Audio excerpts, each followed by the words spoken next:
Nakita niyo ba? Hindi niya ako nakita. Nakita niyo ba? Hindi ako nagtago. Ayan, Lovercats. It's Friday. Thank God it's Friday. Nako, ayan. At syempre, as usual. Mabilis yung internet. At ayan tayo nagbabalik. Ayan, at ayan, yung bounce, pack, ganun. At ayun na nga, tulad na, as usual, meron naman tayo sa Dabber kasi nakakailangan ng tulong at payo at susubukan natin itong lutasin at susubukan natin siyang tulungan. At ayan, bago ko po muna hingin ang letter, gusto ko po munang formal ipakilala sa inyo si JP. Magpakilala ka na para makilala ka ng tao. Siya po yung tinatawag kong Vico. Dahil nandito ng totoong Vico, ipapakilala ko na siya. Ayan. Ako si JP, hindi ako si Vico. Siya po si JP, hindi po siya si Vico. At ayan si Kuya Vega. Ayan. Mag-lunch na siya dito sa table. Ayan. Ito na yung letter.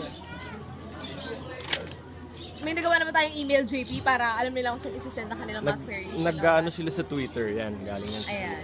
Twitter. Twitter? 145 characters lang sa Twitter. Mukha ba Twitter taon yan? DM. DM. So, iliwanagin. Sorry. Ayan, Dear Mengivina, magandang araw po sa inyo, Ate Min. May gusto po akong ikonsulta sa inyo. Tungkol po ito sa ex ko. May common friend po kasi kaming mag-birthday next week. Ngayon, itong friend ko na ito, inimbitahan yung ex ko na pumunta. Sinabihan niya ako tungkol sa pag-imbita ng ex ko, pero para sa akin ay medyo awkward yun.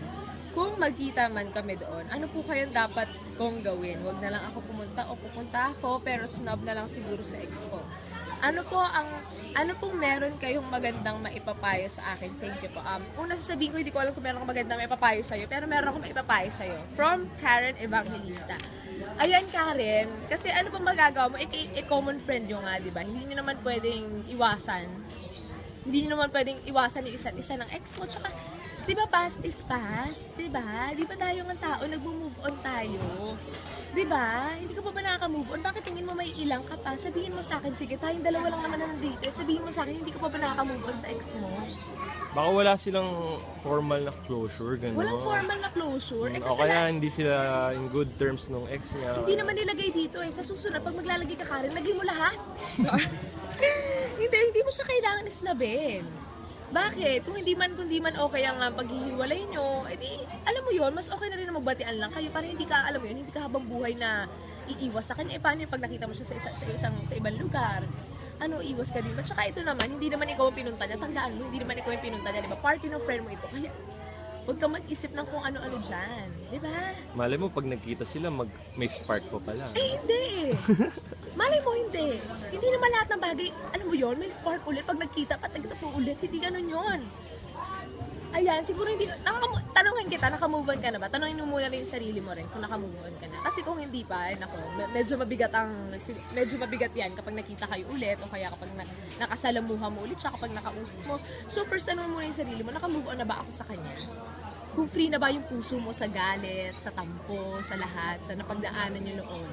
Kung talaga bang maisasantabi mo na yung nakaraan mo? Kasi ganun yan eh. Yung iba kasi hindi pa sila nakaka-move on sa nakaraan nila, kaya tingin nila stuck pa sila doon. Hindi natin alam kasi medyo vague nung nung letter niya. Pero pwedeng ganun. So I hope sana naka-move on ka na. And kung naka-move on ka na, I don't think there's a reason for you to alam mo yun, make iwas. Like, it's Sophie's birthday yesterday, you know? Alam mo na. Ayun, walang rason para umiwas ka. If naka-move on ka na, if talaga na isang tabi mo na yung past mo, kapag alam mo yun, nakapag-forward ka na. Walang reason. Walang reason para iwasan mo siya. Walang reason para maging awkward ka sa kanya and all that. Pero mas okay kasi kung hindi naman nabanggit dito kung may closure ba or kung ba kasi nga pwede rin na nag-away, pangit yung ending relationship nila. Pero ayun, it's up to you kung gusto mo bang lagyan ng closure. Kasi mahirap kasi kapag wala eh. Hindi, ang itatak na lang niya sa isip niya, ang pupunta niya talaga doon is yung friend niya. Tulad niya na sabi ko sa'yo, hindi naman ikaw yung pupuntahan din ng ex mo doon. Kaya, miski ikaw, hindi rin naman siya Ay!